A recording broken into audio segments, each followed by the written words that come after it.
Welcome to doctor Sumit biology classes.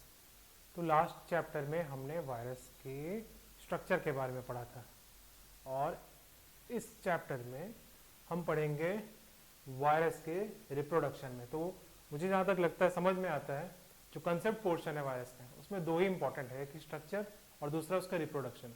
तो अगर आपको रिप्रोडक्शन समझ में आ जाता है कि वायरस रिप्रोड्यूस कैसे करता है, रिप्रोड्यूस मतलब ग्रो नहीं करता, साइज में ग्रो नहीं करता, वो अपने नंबर में ग्रो करता है। ठीक है, एक वायरस एक अलग ही कॉम्प्लेक्स मैकेनिज्म से काम करता है, मतलब एक रोबोट की तरह काम करता है, एक ऑर्गेनिज्म की तरह काम नहीं करता है। ठीक है, एक मशीन की तरह काम करता है। वायरल रिप्रोडक्शन में दो नॉर्मल वेज होते हैं, दो तरीके से वायरस रिप्रोड्यूस करता है। पहला है फेजिक या फिर जो बैक्टीरियोफेजेस में प्रेजेंट होते हैं, और ये सिर्फ बैक्टीरियोफेजेस में नहीं, ये सभी जितने भी प्रकार के वायरस होते हैं ऑलमोस्ट सब में होते हैं। कुछ में पाइनोसाइटिक या पिनोसाइटिक टाइप का रिप्रोडक्शन होता है। तो इसीलिए क्योंकि ये फेजिक रिप्रोडक्शन का जो तरीका है बैक्टीरियोफेज को फोकस में रख के बनाया गया है, तो सबसे पहले देख लेते हैं बैक्टीरियोफेज होता क्या है। तो वायरस विच पैरासाइट्स बैक्टीरिया, ठीक है, ऐसे वायरसेस जो कि बैक्टीरिया के अंदर रहते हैं या बैक्टीरिया को गुलाम बना के रखते हैं, उन्हें कहा जाता है बैक्टीरियोफेज। ठीक है, और इसे डिस्कवर किया था टॉट एंड हेरल ने। कब? 1917, 1917 में। और क्या हुआ था? हाँ, 2 साल बचे थे वर्ल्ड वॉर खत्म होने में। तो they are T1 to T7 तक होते हैं, T1 T2 T3 T7 up to T7। फिर अब अपन जो पढ़ेंगे यहाँ पे, ठीक है, जो भी स्ट्रक्चर्स अभी आपके स्क्रीन में आ रहे हैं ये T2 बैक्टीरियोफेज के हैं। बाइनल शेप है। कल अगर आप स्ट्रक्चर वाले चैप्टर में जाएंगे, जो स्ट्रक्चर की मैंने वीडियो बनाई है उस पर जाएंगे, तो बाइनल शेप उसमें थोड़ा बहुत बताया गया है, बहुत तो नहीं। ठीक है, तो होता क्या है, T2 bacteriophage is binal virus infects Escherichia coli. हाँ, ये एस्चेरिशिया कोलाई हमारे कोलोन में कमेंसल रहता है। ठीक है, तो और इसका जो T2 बैक्टीरियोफेज का शेप क्या होता है, टैडपोल जैसा होता है। ठीक है, मेंढक के बच्चे जैसा, और मुझे तो ये डोरेमोन जैसा लगता है। ठीक, फिर अब इसमें क्या होता है, एक हेड होता है, एक टेल होता है। ठीक है, फिर जो हेड होता है वो आइकोसाहेड्रल होता है, आइकोसाहेड्रल या फिर हेक्सागोनल शेप मैंने बताया था। हाँ, फिर ये 95 mm लॉन्ग होता है, नैनोमीटर, और 65 mm वाइड होता है। फिर 20 ट्रायंगुलर फैसेट्स एंड 12 वर्टिसेस होते हैं। ये स्ट्रक्चर है T2 बैक्टीरियोफेज का। फिर इसमें कैप्सोमियर के 2000 सब यूनिट्स होंगे। फिर internally head encloses highly folded double stranded DNA. ठीक है, डबल स्ट्रैंडेड डीएनए। तो एक्चुअली बैक्टीरियोफेज है, और नॉर्मली अपन देखते हैं एनिमल्स में डबल स्ट्रैंडेड डीएनए होता है, पर यहाँ ये मतलब जो वायरसेस एनिमल को इन्फेक्ट कर रहा है उनमें डबल स्ट्रैंडेड डीएनए होता है। फिर है total length of DNA is 1000 times breadth of phase. ठीक है, 50 माइक्रोन मीटर। ठीक है, 50 माइक्रोन का जो लेंथ होता है टोटल, जो क्योंकि हाईली कॉल्ड होते हैं ना डीएनए, तो जब डीएनए की स्ट्रक्चर पढ़ेंगे अपन तो उसमें देखेंगे कि कितना, मतलब 1000 टाइम्स जो फेज की ब्रेड्थ है उसका डीएनए उसमें प्रेजेंट होता है। तो नैनोमीटर्स में अपने इसकी डायमीटर होती है बैक्टीरियोफेज की, जबकि उसकी जो डीएनए की होती है वो 50 माइक्रोन होती है। ठीक है, फिर है इट कैरी 75 जीन्स। अब ये जनरली कभी कभी एम्स में इधर उधर आया नहीं तो ओलंपियाड में तो पूछ ही देता है कि कितने जीन्स है T2 बैक्टीरियोफेज में। 75 जीन्स होते हैं। ठीक है, in between head and tail connector is present. अब जो ऊपर हेड है नीचे टेल है, बीच में गर्दन तो होगी, उसको कनेक्टर बोलते हैं। फिर है connector has 2 part, neck and collar. अब नेक तो है, गर्दन तो है, साथ में कॉलर भी है। फिर neck narrow collar wider possess whiskers. अब जो कॉलर होता है, नेक तो ठीक है पतला सा होता है, जो कॉलर होता है उसमें विस्कर्स प्रेजेंट होते हैं। विस्कर्स नॉर्मली एक टर्म है, जो बिल्ली की मूंछ नहीं होती ऐसे, उसको विस्कर्स बोलते हैं। तो उस तरह से विस्कर्स पजेस करता है इसका कॉलर बैक्टीरियोफेज का। ठीक है, क्या क्या है इसमें अपने को मिला, इसमें हेड होता है, टेल होता है, बीच में कनेक्टर होता है। कनेक्टर में क्या होता है, कनेक्टर में नेक होता है और कॉलर होता है, कॉलर में विस्कर होते हैं। ठीक, tail is tubular structure 80 nanometer long and 18 nanometer in diameter. Head तो हो गया, कॉलर भी हो गया। अब जो नीचे का पोर्शन है टेल, सारी गतिविधि जो गैंग चलाता है ना वायरस, वो अपने टेल से ही चलाता है। तो करते क्या है, टेल है इसका ट्यूबुलर स्ट्रक्चर 80 नैनोमीटर लॉन्ग और 18 नैनोमीटर इन डायमीटर, लंबाई ज्यादा है। There is a hollow core and covering sheath, tail में एक हॉलो कोर है और एक कवरिंग शीथ है। कोर कंटेन एन एंजाइम, ठीक है, लाइसोजाइम।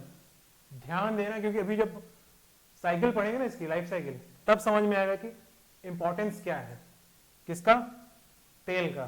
तो टेल में क्या है, एक हॉलो कोर है और कवरिंग शीथ है। हॉलो कोर में एक एंजाइम प्रेजेंट है जिसको बोलेंगे लाइसोजाइम, और इसका जो शीथ है वो कॉन्ट्रैक्टाइल है।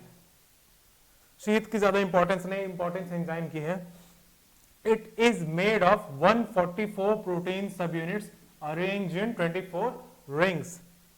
Tell ends in hexagonal basal plate, tail end कहां पे होता है, एक हेक्सागोनल शेप का बेसल प्लेट है, ठीक। The corner of basal plates है पैक्स या पिंस, तो बेसल प्लेट्स के कॉर्नर में पिंस है, पिन, और या फिर उसको पैक्स भी बोलते हैं। On the under side and 130 into 2 nanometre long spike tails fibers on upper side, ठीक है।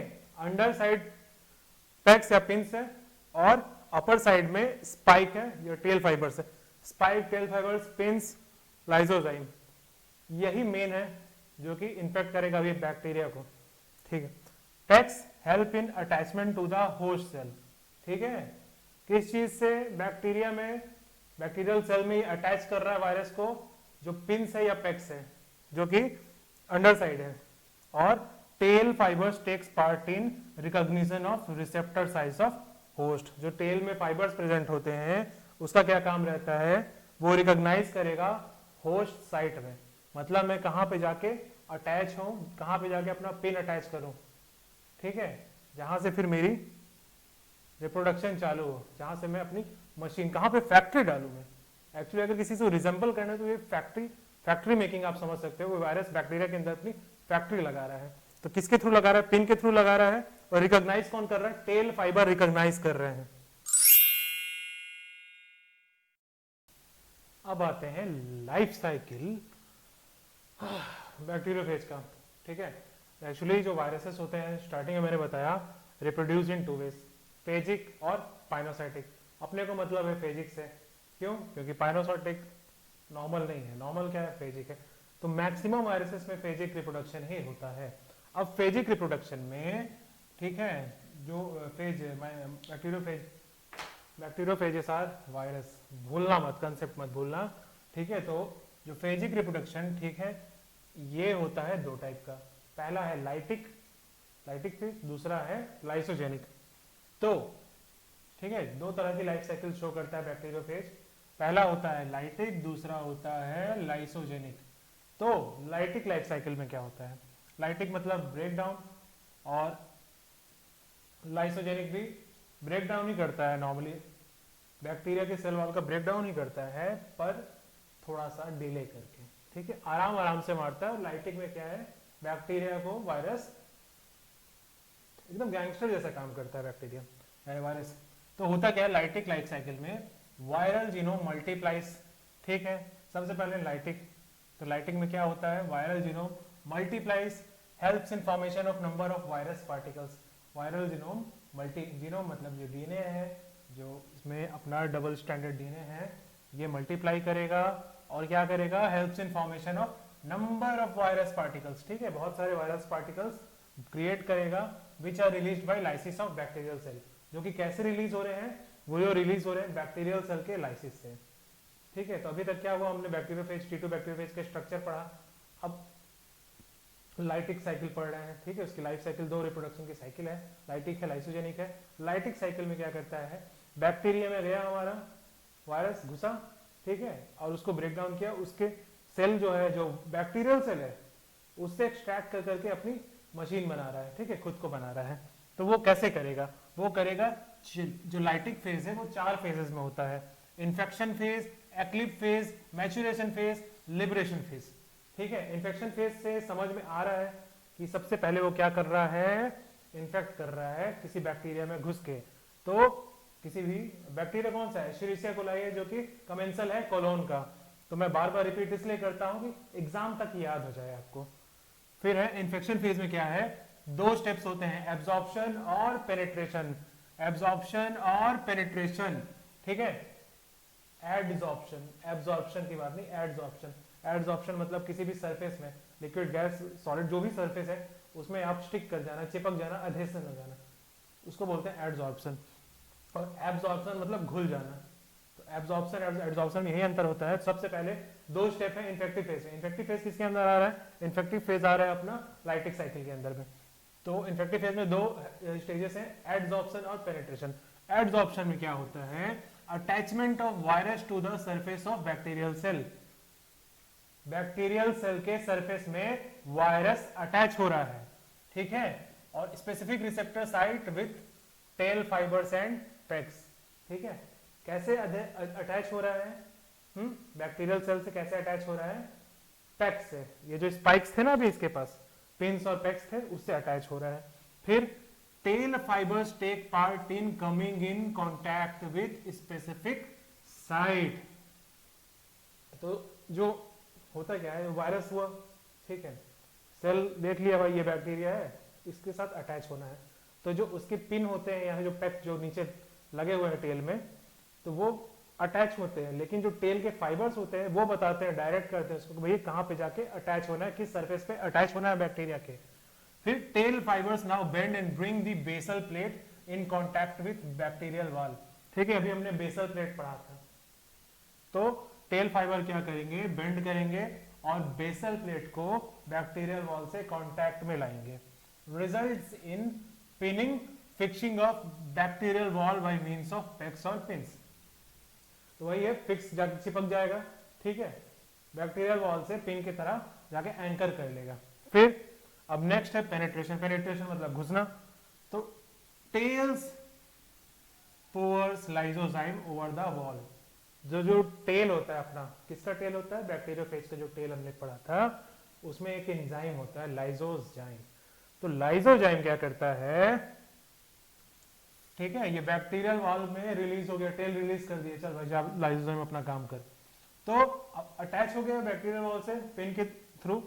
फिर पार्शियल डिसोल्यूशन ऑफ वॉल। अब लाइसोजाइम क्या करेगा, जो बैक्टीरियल वॉल है उसको डिसोल्यूट करेगा या फिर उसको डिजोल्व करेगा, पार्शियली, पूरी तरह से अभी नहीं कर रहा है, वो थोड़ा थोड़ा उसको डिसॉल्व कर रहा है। उससे क्या हुआ, tail sheath contract. Tail sheath contract करेगा किसका, बैक्टीरियोफेज का, end part of tail is able to drill a hole. मतलब बहुत गंदे तरीके से मार रहे हैं बैक्टीरियल सेल वॉल को, जो वायरस है अपना बहुत गंदे तरीके से मार रहा है बैक्टीरियल सेल वॉल को। पहले तो लाइसोजाइम निकाल दिया, पहले तो पिन से अटैच हुआ, ठीक है, उसके बाद क्या किया, लाइसोजाइम रिलीज कर दिया टेल। फिर उसके बाद टेल शीथ कॉन्ट्रैक्ट कर रहा है और उसमें मैकेनिकली ड्रिल भी कर रहा है सेल वॉल को, वो मैकेनिकली मतलब ड्रिल भी कर रहा है, उसमें गड्ढा भी कर रहा है। उससे क्या हुआ, contracted tail also cause bacterial genome to pass into bacterial cell through hole. तो जो बैक्टीरियल सेल है ना, उससे जो बैक्टीरिया का डीएनए आरएनए जो भी है उस बैक्टीरिया का, वो होल के थ्रू अंदर आ रहा है, ठीक है, वायरस उसको खींच रहा है अपनी तरफ। तो contracted tail also cause bacterial pass into bacterial cell through hole. मतलब ये क्या कर रहा है, जो अपना वायरस है पहले तो उसको सेल वॉल को डिसॉल्व कर रहा है और उसके जीनोम में घुस रहा है, जो भी उसका न्यूक्लियोइड है उसमें, जो भी उसकी जेनेटिक मटेरियल है ईस्चेरिशिया कोलाई के, उसमें घुस रहा है। अब जो उसका जेनेटिक मटेरियल है उसको निकालेगा। अभी तो हम पेनिट्रेशन किया, पेनिट्रेशन में कैसे किया, मैकेनिकली ड्रिल करिए और लाइसोजाइम का यूज किया। अब उसको निकालेगा, जो उसका जेनेटिक मटेरियल उसको निकाल के यूज करेगा, अपना जेनेटिक मटेरियल बनाएगा वायरस, ठीक है, उसी को यूज करके। तो protein coat of virus remains attach to surface of bacterial cell. अब क्या हुआ, जो वायरस में क्या होता है, एक जेनेटिक मटेरियल होता है, एक प्रोटीन कोट होता है।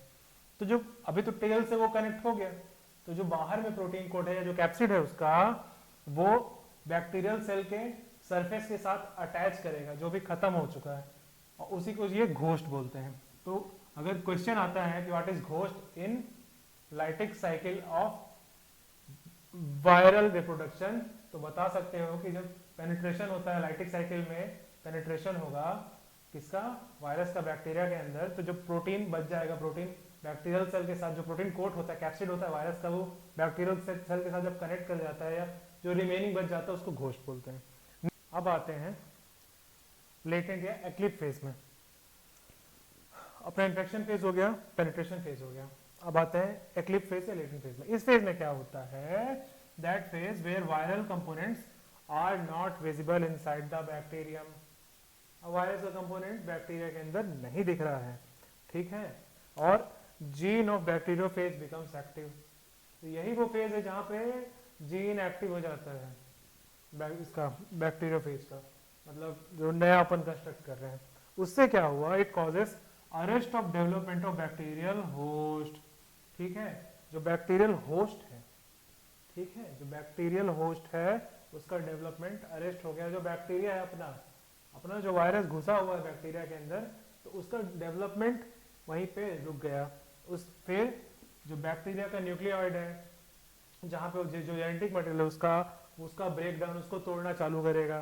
फिर वायरस का nucleoid not affected due to possession of, और हाँ एक्चुअली लाइसोजाइम यहाँ रिलीज कर रहा है, ठीक है, उसके न्यूक्लियो उसके सेल वॉल को उसके न्यूक्लियोइड को तोड़ने के लिए, पर वायरस का खुद का जेनेटिक मटेरियल है वो क्यों नहीं टूट रहा है, क्योंकि 5-HMC प्रेजेंट होता है वायरस में, ठीक है, साइटोसाइन की जगह इसमें प्रेजेंट होता है 5-हाइड्रोक्सी मेथिल साइटोसिन, ठीक है।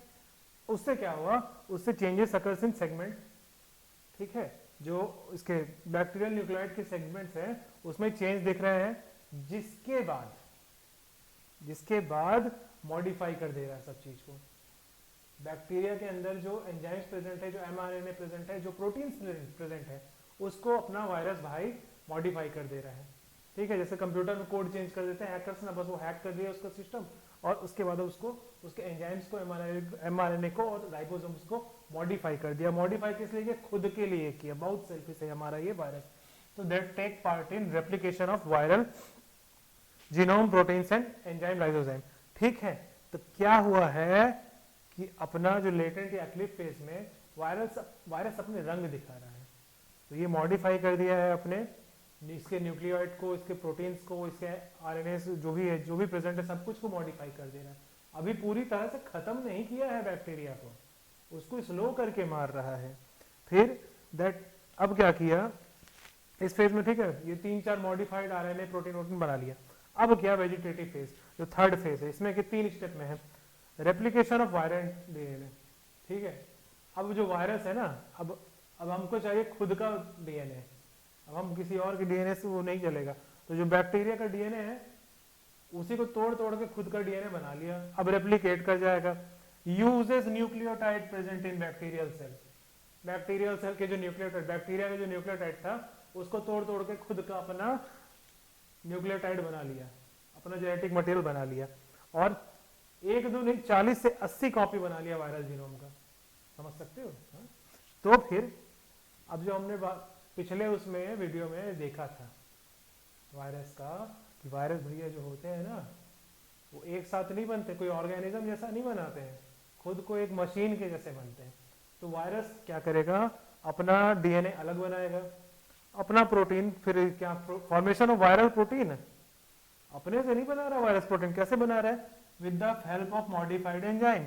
तो अभी जो एक्लिप्स फेज में हमने देखा था ना, मॉडिफाइड कर रहा है ना बैक्टीरिया के जो प्रोटीन्स को भी मॉडिफाई कर दिया, तो अपने उसके लिए नहीं किया, बैक्टीरिया की हेल्प नहीं कर रहा है, वो खुद का प्रोटीन बना रहा है उसमें, तो मॉडिफाई कर लिया। द होस्ट सिंथेसिस ऑफ, मतलब अपने लिए अलग अलग तरह के प्रोटीन बना रहा है अब अपना हमारा वायरस। तो और क्या किया, होता ज्यादा कुछ तो स्ट्रक्चर होता नहीं, देखी हो तो डीएनए होता है, प्रोटीन होता है, उसके बाद उसको असेंबल कर लिया।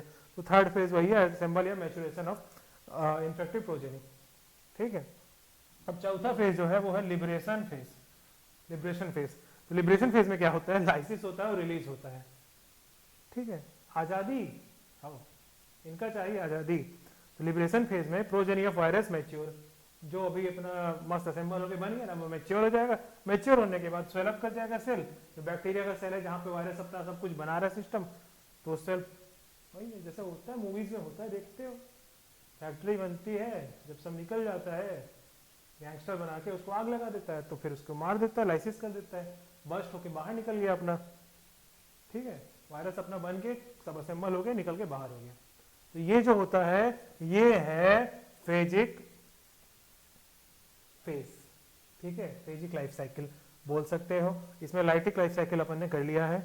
ये चार जो थे, infection phase, eclipse phase, maturation phase और लिबरेशन फेज। इन्फेक्शन फेज में आप देख चुके हो कहाँ पे वो अटैच होता है, अटैच होने के बाद फिर डिसोल्यूशन करता है एंड समथिंग जो भी कर रहा है। पेनिट्रेशन फेज में मैकेनिकली ब्रेक डाउन कर रहा है, लाइसोजाइम से ब्रेक डाउन कर रहा है और कुछ अपना घोष भी छोड़ दिया वहां पे। लेटेंट फेज में आप देख रहे हो ये जो मॉडिफाई कर दिया है अपना प्रोटीन वोटीन सबको। और वेजिटेटिव फेज में मैच्योर हो रहा है, असेंबल कर रहा है। और लिबरेशन फेज में आजादी, तो वैसे कुछ समथिंग है। तो अब आते हैं लाइसोजेनिक साइकिल में। तो mode of viral multiplication in which virus does not cause immediate lysis of host cell. तो वायरस इसमें तुरंत लाइसिंग नहीं कर रहा है, तुरंत ब्रेक डाउन नहीं कर रहा है, थोड़ा आराम आराम से धीरे धीरे से मारेगा जरूर क्योंकि ये वायरस है। Nor it produces phase particle, इसमें कोई फेज पार्टिकल नहीं बन रहा है। वही सेम प्रोसीजर है, सेम नहीं, यहाँ पे थर्ड में थोड़ा चेंज आ जाता है। पहला है एड्सॉर्प्शन होगा इसमें। Virus attach to surface of host cell, वही जो अटैच होना उसको एड्सॉर्प्शन बोलते हैं। फिर है penetration, virus passes into host cell. Similarly वही मैकेनिकल और एंजाइमेटिक दो टाइप का होता है। लाइसोजाइम सेक्रेट करेगा फिर होल्ड ड्रिल करेगा, सेम यहाँ तक सेम है। लाइटिक से लाइसोजेनिक में यहाँ तक सेम है। इसके बाद चेंज होता है, इसके बाद आता है प्रोफेज फॉर्मेशन। अब प्रोफेज कैसे बनेगा देख लेते हैं। Viral genome produce repressor and integrase enzyme. दो एंजाइम आ गए, रिप्रेसर और इंटीग्रेस। ठीक है, रिप्रेसर मतलब समझ में ही आ रहा है कि रिप्रेस कर रहा है, किसी चीज को रिप्रेस कर देगा। और इंटीग्रेस समझ में आ रहा है किसी चीज को इंटीग्रेट कर देगा, जोड़ देगा। ठीक है, तो repressor does not allow viral genome to take over the metabolic machinery of host cell. तो जो रिप्रेसर एंजाइम है, ठीक है, ये एंजाइम है, तो रिप्रेसर एंजाइम है वो क्या करेगा कि वायरल जीनोम जो खुद मतलब कंट्रोल करने के लिए है ये एंजाइम्स, ये चाहेगा कि जो अपना जो वायरस है वो बैक्टीरिया के होस्ट सेल के मेटाबॉलिक मशीनरी को कंट्रोल ना कर पाए। ठीक है, integrase fuses the viral genome with chromatin. तो इंटीग्रेस क्या करेगा, जो वायरल जीनोम है उनके जो क्रोमेटिन्स है या फिर जो DNA of the host cell वो उसके स्पेसिफिक साइट में जाके इंटीग्रेट कर देगा। मतलब वायरस का जो जीनोम है या फिर जो डीएनए है उसको होस्ट सेल मतलब जो बैक्टीरियल सेल है उसके अलग अलग साइट्स में जाके जोड़ देगा। ठीक है, प्लग लगा दिया अपना चार्जर से उसके बैक्टीरिया के स्पेसिफिक साइट या प्लग में कनेक्ट कर दिया। कौन कर रहा है, इंटीग्रेस एंजाइम। तो the integrated viral genome is called prophase. ठीक है, ये जो इंटीग्रेटेड वायरल जीनोम है ना इसी को बोलेंगे prophase. Provirus, up till now this is non virulent. अभी तक जब है प्रोफेज स्टेज जो है, जो इसका जो डीएनए क्रोमेटिन वायरस का जो है उसके स्पेसिफिक साइट से जो कनेक्ट हुआ है बैक्टीरिया के, ये प्रोफेज है। और ये वायरुलेंट नहीं है, खतरनाक नहीं है, अभी वायरुलेंट जिंदा नहीं हुआ है, जो अपनी हरकत दिखानी चालू हुई वायरस अभी तक नहीं किया है। Also called temperate stage, latent stage, temperate stage. अब क्या आता है, लाइसोजेनी। अब क्या करेगा, रंग दिखाएगा virus. The condition of host cell carrying a prophage is called lysogeny. तो ये जो होस्ट सेल मतलब जो बैक्टीरियल सेल का जो कंडीशन है, इस जगह पे जो स्थिति है, ठीक है, जिसमें उसका क्रोमेटिन इससे अटैच हुआ स्पेसिफिक साइट पे, तो condition of host cell carrying a prophage is called lysogeny. इस कंडीशन को बोलते हैं लाइसोजेनी बैक्टीरियल सेल के। The prophage multiply is along with the multiplication of host cell without harming later. ठीक है, तो प्रोफेज भी मल्टीप्लाई कर रहा है विद होस्ट सेल भी मल्टीप्लाई कर रहा है, मतलब यहाँ बैक्टीरिया अभी तक मरा नहीं है, तो बैक्टीरिया सेल भी मल्टीप्लाई कर रहा है और प्रोफेज भी मल्टीप्लाई कर रहा है विदाउट हार्मिंग, और एक दूसरे को नुकसान भी नहीं पहुंचा रहे हैं, बहुत अच्छा काम कर रहे हैं। This mode of multiplication is lysogenic cycle. यहाँ पे क्या किया, लाइटिक में धीरे धीरे कमजोर कर दिया, लाइटिक साइकिल में धीरे धीरे कमजोर कर दिया है किसको, बैक्टीरिया को, और खत्म करके मार के खत्म कर दिया है। लाइसोजेनिक में मौका दे रहा है। ठीक है, हमारा जो वायरस है लाइसोजेनिक साइकिल में बहुत भला है, बहुत अच्छा करने वाला है। तो ये मौका दे रहा है हमारे किसको, बैक्टीरिया को, भाई तू भी ग्रो कर मैं भी ग्रो करता हूँ, लेकिन हम लोग एक पेज बना के, ठीक है, एक पेज बना के हम लोग एसोसिएशन बना के दोनों ग्रो करेंगे, इसको बोलते हैं लाइसोजेनी। तो the prophage stage is known to provide toxins to, अब जो ये प्रोफेज स्टेज है ना, ये जैसे किसी को फूड पॉइजनिंग हो जाता है, ठीक है, बहुत लोगों को हुआ होगा, तो बॉटुलिन जो होता है, क्लोस्ट्रीडियम बॉटुलिन जो बैक्टीरिया है वो, और जो ये डिप्थीरिया होता है, ठीक, क्लोस्ट्रीडियम जो भी है ये डिप्थीरिया है, ये क्यों होता है, वो इन्फेक्टिव स्टेज उसका वायरस के प्रोफेज की वजह से ही है, कुछ टॉक्सिन्स प्रोड्यूस करता है, ये जो प्रोफेज फेज है ना, इसी में टॉक्सिन्स प्रोड्यूस होते हैं। तो ये जब अपन बैक्टीरिया पढ़ेंगे तो क्लोस्ट्रीडियम पढ़ेंगे अच्छे से, लेकिन हाँ टॉक्सिन तो होता है, ठीक। नेक्स्ट है induction, repressor formation is inhibited. हो गया भैया, तुम ग्रो कर लिए, टॉक्सिन ऑक्सिन बना लिए, तुम भी अपना डिवीजन कर लिए। अब क्या किया वायरस, रिप्रेशन फॉर्मेशन जो है, रिप्रेसर कर, जिस वजह से वो कंट्रोल कर रहा था कि इसके ओवरटेक ना कर ले इसके मेटाबॉलिक मैकेनिज्म को, बैक्टीरिया वायरस बैक्टीरिया के मेटाबॉलिक मैकेनिज्म को ओवरटेक ना कर पाए, तो वो रिप्रेशन एंजाइम पहले लगाया हुआ था, अब उसका बनना इनहिबिट हो गया है, कम हो गया है। The viral genome separate from the genome of host cell and became virulent, ठीक है, उसको ग्रो करा लिया, अपना ग्रो हो गया, उसके लिए टॉक्सिन बना दिया, सब कर दिया, उसको उसकी बदनामी कर दिया बैक्टीरिया की, फूड पॉइजनिंग करा के, ठीक है। कभी ठेले में गंदा समोसा खाए हो तब समझ में आया होगा फूड पॉइजनिंग क्या होता है। तो बदनाम कौन हुआ, बैक्टीरिया, लेकिन गलती किसकी थी, वायरस की थी। वायरस के साथ एक्चुअली संगति जो थी ना बैक्टीरिया की, वो खराब हो गई। हाउ, वायरस उसके साथ प्रोफेज स्टेज बना लिया, उसी टाइम में वो टॉक्सिन रिलीज कर दिया। अब क्योंकि बैक्टीरिया हो गया बदनाम, तो वायरस को चाहिए बदला नहीं मतलब अब तो ओवरटेक कर लेगा, तो अपना रिप्रेसर फॉर्मेशन को उसको इनहिबिट कर लिया, और viral genome separate from genome of host cell and become virulent और lytic take over the machinery of host cell undergo replication and form viral protein. Replication के लिए ना बैक्टीरिया को या जिस भी उसको किया, उसको मारना जरूरी होता है वायरस को। तो वही हुआ, जैसे इनहिबिटर रेप्रेसर को इनहिबिट कर लिया, रोक लिया, उसके बाद वो होस्ट सेल को, वही जो सिमिलर लाइटिक फेज में हुआ हमने देखा, वो सेम प्रोसीजर, डीएनए अलग बन रहा है, प्रोटीन अलग बन रहा है, फिर वो रेप्लिकेट के लिए 40-80 बना लिया। एक और रिप्रोडक्शन का मेथड है जो कि है पाइनोसाइटिक रिप्रोडक्शन, ठीक, हाँ वायरस में ही होता है। तो पाइनोसाइटिक या पिनोसाइटिक, मैं तो पिनोसाइटिक बोलता हूँ, पाइनोसाइटिक थोड़ा अजीब लगता है, पिनोसाइटिक थोड़ा लोकल लगता है, समझदार टाइप से, थोड़ा अच्छा लगता है बोलने में। तो found in virus like tobacco mosaic virus, HIV, hepatitis B, ठीक है। The whole of viral particle enters the host cell, ठीक है, पूरा गैंग के साथ घुसते, मतलब पूरा ही, अब क्या गैंग क्या, वो 4-5 पूरा स्ट्रक्चर घुस जाता है, अलग अलग नहीं घुसता कि मैं पहले टेल घुसाऊंगा फिर उसके बाद बॉडी लूंगा फिर वो नहीं, पूरा घुस जा रहा है एक्सेप्ट द एनवेलप, एंड हाँ एनवेलप नहीं रहेगा, तो inside the host DNA and separated from capsid, और उसके बाद जो भी गया उसका डीएनए यूज किया, उसके घर खाया पिया, उसका घर हड़पा, फिर डेवलप हो गया, तो जब अपना ज़्यादा रिप्रोडक्शन ज़्यादा हो गया, प्रोजेनी ज़्यादा बना लिया, तो फिर उसके घर को ब्लास्ट करके निकल आए। पाइनोसाइटिक में अलग अलग नहीं घुस रहे, कहीं अधेर करके फिर मैं एंजाइम डाला नहीं, सीधा घुस गए, ब्लास्ट के निकल गए, प्रोड्यूस हो गए। तो ये एक होता है जो अपने HIV वगैरह में मिलता है। तो ये था रिप्रोडक्शन, और नहीं समझ में आएगा तो नीचे कमेंट बॉक्स में जो भी है लिख देना, और मुझे जहाँ तक लगता है ठीक ही ठाक था, और इम्प्रूव करने की कोशिश करूँगा आगे वीडियोज़। Thank you.